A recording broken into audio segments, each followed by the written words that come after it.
Hello friends, তো চলে এসেছি ফ্রাইড রাইস রেসিপি নিয়ে। এটা আমি চাইনিজ স্টাইলে বানানোর চেষ্টা করেছি। তো প্রথমেই জলটা গরম হয়ে গেলে তার মধ্যে আমি নুন, ভিনিগার আর সাদা তেল অ্যাড করেছি, যাতে চালটা ভেঙে না যায়, একটার সাথে একটা লেগে না যায়। এরপর ভাতটাকে আমি 80% কুক করে নিয়েছি। এরপর আমি তিনটে এগের এখানে স্ক্র্যাম্বল বানিয়ে নিয়েছি।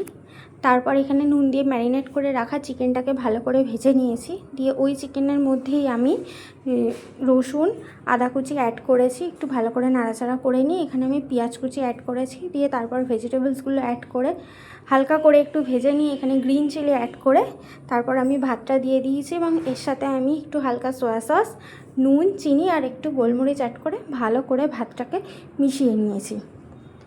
তো তৈরি আমাদের চাইনিজ স্টাইলের ফ্রাইড রাইস। খেতে দুর্দান্ত হয়েছিল।